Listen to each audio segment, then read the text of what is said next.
സ്വപ്നം. 2 വർഷം കഴിഞ്ഞപ്പോൾ ഫറവ ഒരു സ്വപ്നം കണ്ടു.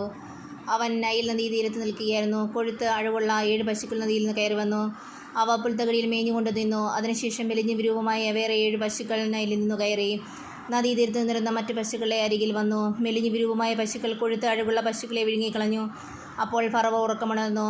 അവൻ വീണ്ടും ഉറങ്ങിയപ്പോൾ വേറൊരു സ്വപ്നമുണ്ടായി.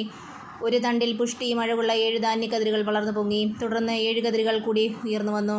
അവ ശുഷ്കിച്ചവയും കിഴക്കൻ കാറ്റിൽ ഉണങ്ങി കരിഞ്ഞവയുമായിരുന്നു. ശോഷിച്ച 7 കതിരുകൾ പുഷ്ടിയും അഴകുള്ള കതിരുകളെ വിഴുങ്ങിക്കളഞ്ഞു.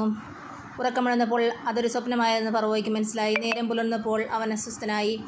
ഈജിപ്തിലെ എല്ലാ മന്ത്രവാദികളെയും ജ്ഞാനികളെയും വിളിപ്പിച്ച് തൻ്റെ സ്വപ്നം അവരോട് പറഞ്ഞു. അത് വ്യാഖ്യാനിക്കാൻ ആർക്കും കഴിഞ്ഞില്ല. അപ്പോൾ പാനപാത്രവാഹകൻ ഫറവോയോട് പറഞ്ഞു, എൻ്റെ തെറ്റെന്ന് ഞാൻ മനസ്സിലാക്കുന്നു. ഫറവോ തൻ്റെ ദാസന്മാരോട് കോപിച്ചപ്പോൾ എന്നെയും പാചകപ്രമാണിയെയും സേനാനായകൻ്റെ വീട്ടിൽ തടവിലിട്ടു. ഒരു രാത്രി ഞങ്ങൾ ഇരുവരും സ്വപ്നം കണ്ടു, വ്യത്യസ്തമായ അർത്ഥമുള്ള സ്വപ്നങ്ങൾ. ഞങ്ങളുടെ കൂടെ ഒരു ഹെബ്രായ യുവാവുണ്ടായിരുന്നു. സേനാനായകൻ്റെ വേലക്കാരനായിരുന്നു അവൻ. ഞങ്ങളുടെ സ്വപ്നം അവനോട് പറഞ്ഞപ്പോൾ അവനത് ഞങ്ങൾക്ക് വ്യാഖ്യാനിച്ചു തന്നു. ഇരുവർക്കും അവനവൻ്റെ സ്വപ്നത്തിനെത്താൻ വ്യാഖ്യാനമാണ് തന്നത്. അവൻ ഞങ്ങൾക്ക് വ്യാഖ്യാനിച്ചു തന്നതുപോലെ തന്നെ സംഭവിച്ചു. എന്നെ അവിടുന്ന് ഉദ്യോഗത്തിൽ പുനഃസ്ഥാപിച്ചു. പാചകപ്രമാണിയെ തൂക്കിലിടുകയും ചെയ്തു. അപ്പോൾ ഫറവോ ജോസഫിനെ ആളയച്ചു വരുത്തി. അവർ അവനെ തിടുക്കത്തിൽ ഇരുട്ടറയിൽ നിന്ന് പുറത്തു കൊണ്ടുവന്നു. അവൻ ക്ഷൗരം ചെയ്ത് ഉടുപ്പ് മാറി ഫറവോയുടെ മുൻപിൽ ഹാജരായി. ഫറവ ജോസഫിനോട് പറഞ്ഞു, ഞാനൊരു സ്വപ്നം കണ്ടത് വ്യാഖ്യാനിക്കാൻ ആർക്കും കഴിയുന്നില്ല.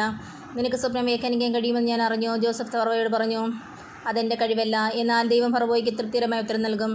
ഫറവോ ജോസഫിനോട് പറഞ്ഞു, സ്വപ്നം ഇതാണ്. ഞാൻ നൈലിൻ്റെ തീരത്ത് നിൽക്കുകയായിരുന്നു. കൊഴുത്ത് അഴകുള്ള 7 പശുക്കൾ നൈലിൽ നിന്ന് കയറി വന്നു. പുൽത്തകടിയിൽ മേയാൻ തുടങ്ങി. അവയ്ക്ക് പുറകെ മെലിഞ്ഞ വിരൂപമായ 7 പശുക്കളും കയറി വന്നു. അത്തരം പശുക്കളെ ഈജിപ്തിലെങ്ങും ഞാൻ കണ്ടിട്ടില്ല. ശോഷിച്ച വിരൂപമായ പശുക്കൾ ആദ്യത്തെ 7 കൊഴുത്ത പശുക്കളെ വിഴുങ്ങിക്കളഞ്ഞു. എന്നാൽ മെലിഞ്ഞ പശുക്കൾ അവയെ വിഴുങ്ങിയെന്ന് ആർക്കും മനസ്സിലാക്കാൻ കഴിയുമായിരുന്നില്ല. കാരണം മുൻപെന്ന പോലെ തന്നെ ശോഷിച്ചവയാണ് അവ കാണപ്പെട്ടത്. അപ്പോൾ ഞാൻ കണ്ണു തുറന്നു. വീണ്ടും സ്വപ്നത്തിൽ പുഷ്ടിയും അഴകുള്ള 7 കതിരുകൾ ഞാൻ ഒരു തണ്ടിൽ നുളർന്നു നിൽക്കുന്നത് ഞാൻ കണ്ടു. തുടർന്ന് ശുഷ്കിച്ചതും കിഴക്കൻ കാറ്റിൽ വാടിക്കരിഞ്ഞതുമായ 7 കതിരുകൾ പൊങ്ങി വന്നു. ശുഷ്കിച്ച കതിരുകൾ നല്ല കതിരുകളെ വിഴുങ്ങിക്കളഞ്ഞു. ഞാനത് മന്ത്രവാദികളോട് പറഞ്ഞു, എന്നാൽ അത് വ്യാഖ്യാനിച്ചുതരാൻ ആർക്കും കഴിഞ്ഞില്ല. അപ്പോൾ ജോസഫ് ഫറവോയോട് പറഞ്ഞു, ഫറവോയുടെ സ്വപ്നങ്ങളുടെ അർത്ഥം ഒന്നു തന്നെ. താൻ ഉടനെ ചെയ്യാൻ പോകുന്നത് എന്തെന്ന് ദൈവം ഫറവോയ്ക്ക് വെളിപ്പെടുത്തിയിരിക്കുന്നു. 7 നല്ല പശുക്കൾ 7 വർഷമാണ്. 7 നല്ല കതിരുകളും 7 വർഷം തന്നെ. സ്വപ്നങ്ങളുടെ അർത്ഥവും ഒന്ന് തന്നെ. അവയ്ക്ക് പുറകെ വന്ന മെലിഞ്ഞതും രൂപമായ 7 പശുക്കൾ 7 വർഷമാണ്. കിഴക്കൻ കാറ്റ് ഉണങ്ങി വരേണ്ട പതിര് നിറഞ്ഞ 7 കതിരുകൾ ക്ഷാമത്തിൻ്റെ 7 വർഷമാണ്. ഞാൻ നിങ്ങളോട് പറഞ്ഞതുപോലെ ദൈവം ചെയ്യാൻ പോകുന്നത് എന്തെന്ന് അവിടുന്ന് ഫറവോയ്ക്ക് കാണിച്ചു തന്നിരിക്കുന്നു. ഈജിപ്ത് മുഴുവനും സുഭിക്ഷത്തിൻ്റെ 7 വർഷങ്ങൾ വരാൻ പോകുന്നു. അതേ തുടർന്ന് ക്ഷാമത്തിൻ്റെ 7 വർഷങ്ങളുണ്ടാകും.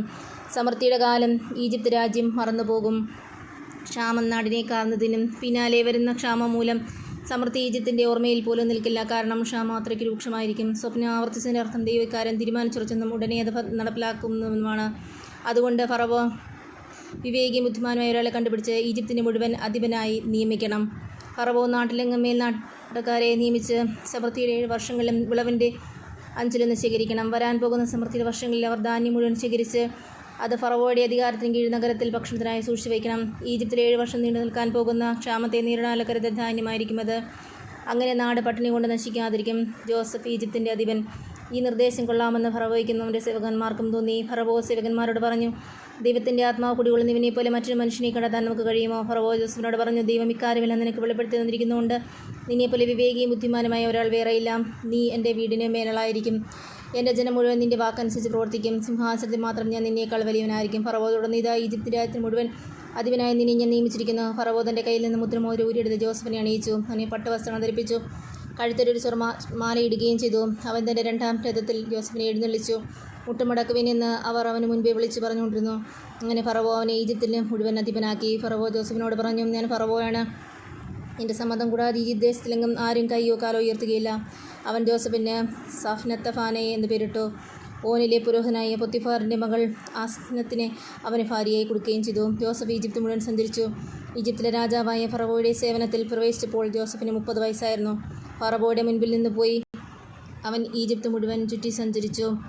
സുഭിക്ഷത്തിന് 7 വർഷം കൂടി സമർത്ഥമായി വിളവ് നൽകി. 7 വർഷവും കൂടുതലുണ്ടായിരുന്ന ഭക്ഷ്യധാന്യങ്ങളും അവൻ നഗരങ്ങളിൽ സംഭരിച്ചു വെച്ചു. ഓരോ നഗരത്തിലും ചുറ്റുമുള്ള വയലുകളിലെ ഭക്ഷ്യം അത് നഗരത്തിൽ നിന്ന് സൂക്ഷിച്ചു. കടൽക്കരയിലെ മണല് പോലെ കണക്കറ്റ ധാന്യം ജോസഫ് ശേഖരിച്ചു വെച്ചു. അത് അളക്കാൻ വയ്യാത്തതുകൊണ്ട് അവൻ അളവ് നിർത്തി. ക്ഷാമം പോലും കാലം തുടങ്ങും മുമ്പ് ഓനിൻ്റെ പുരോഹിതനായ പൊത്തിഫാറിൻ്റെ മകൾ അസ്നത്തിൽ അവന് 2 പുത്രന്മാർ ജനിച്ചു. എൻ്റെ കഷ്ടപ്പാടും പിതാവിൻ്റെ വീടുമെല്ലാം മറക്കാൻ ദൈവം ഇടയാക്കിയിരിക്കുന്നു എന്ന് പറഞ്ഞുകൊണ്ട് അവൻ തൻ്റെ കടിഞ്ഞിൽ പുത്രനെ മനാസി എന്ന് വിളിച്ചു. രണ്ടാമനെ അവൻ എഫ്രായിം എന്ന് വിളിച്ചു. എന്തെന്നാൽ കർഷകരുടെ നാട്ടിൽ ദൈവനെ സന്തോഷപുഷ്ടിയുള്ളവരാക്കിയിരിക്കുന്നു എന്നവൻ പറഞ്ഞു. ഈജിപ്തിലെ സമൃദ്ധിയുടെ 7 വർഷം അവസാനിച്ചു. ജോസഫ് പറഞ്ഞതുപോലെ ക്ഷാമത്തിൻ്റെ 7 വർഷങ്ങൾ ആരംഭിച്ചു. എല്ലാ നാടുകളിലും ക്ഷാമം ഉണ്ടായി, എന്നാൽ ഈജിപ്തിൽ ആഹാരം ഉണ്ടായിരുന്നു. ഈജിപ്തിലെല്ലാം ക്ഷാമമായപ്പോൾ ജനങ്ങൾ ഫറവോയുടെ അടുക്കൽ ആഹാരത്തിന് അപേക്ഷിച്ചു. അവൻ ഈജിപ്തുകാരോട് പറഞ്ഞു, ജോസഫിൻ്റെ അടുത്തേക്ക് ചെല്ലുക, അവൻ നിങ്ങളോട് പറയുന്നത് പോലെ ചെയ്യുക. ദേശത്തെല്ലാം പട്ടിണി വ്യാപിച്ചപ്പോൾ ജോസഫ് കലവറകൾ തുറന്ന് ഈജിപ്തുകാർക്ക് ധാന്യം വിറ്റു. ഈജിപ്തിൽ പട്ടിണി വളരെ രൂക്ഷമായിരുന്നു. ജോസഫിൻ്റെ പക്കൽ നിന്ന് ധാന്യം വാങ്ങാൻ എല്ലാ ദേശങ്ങളിൽ നിന്ന് ആളുകൾ ഈജിപ്തിലെത്തി. ലോകത്തെല്ലാം പട്ടിണി അത്ര രൂക്ഷമായിരുന്നു.